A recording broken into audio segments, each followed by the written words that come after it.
गुरु ग्रंथ साहिब में ऐसे अनेक संतों और भक्तों की वाणियां संकलित हैं जिन्होंने मानवता को भक्ति और सच्चाई का मार्ग दिखाया। इन्हीं में से एक हैं संत त्रिलोचन जी।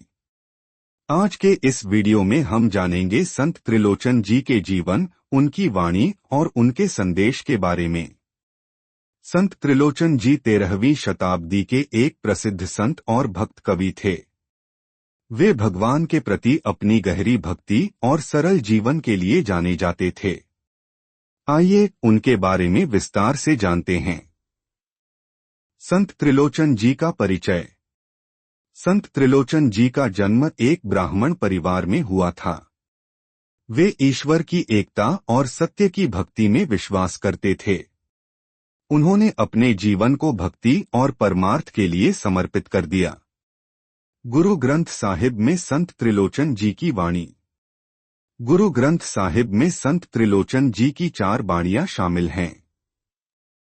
इन वाणियों में उन्होंने संसार की अस्थिरता और भगवान की भक्ति के महत्व को समझाया है। उनकी वाणी हमें यह सिखाती है कि मानव को मोहमाया से ऊपर उठकर ईश्वर की भक्ति करनी चाहिए। उदाहरण के लिए, त्रिलोचन पूछै चित चितवा, काहेकु झूठ झूठ मुठवा।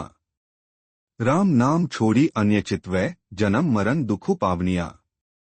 अर्थ, संत त्रिलोचन जी पूछते हैं, हे मन, तुम झूठी बातों पर क्यों सोचते हो? राम नाम छोड़कर अन्य बातों पर ध्यान देने से केवल जन्म और मृत्यु के कष्ट ही मिलते हैं। संदेश और शिक्षा। संत त्रिलोचन जी ने सिखाया कि ईश्वर का नाम सच्चा है और इसे स्मरण करना ही मानव जीवन का उद्देश्य होना चाहिए।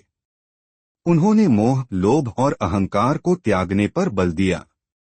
उनकी वाणी हमें सिखाती है कि सच्ची भक्ति से ही हमें जीवन के दुखों से मुक्ति मिलती है।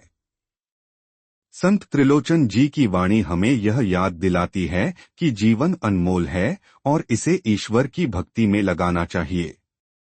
उनकी वाणी गुरु ग्रंथ साहिब में एक अनमोल धरोहर के रूप में संजोई गई है। आइए हम उनके मार्गदर्शन को अपने जीवन में उतारने का प्रयास करें।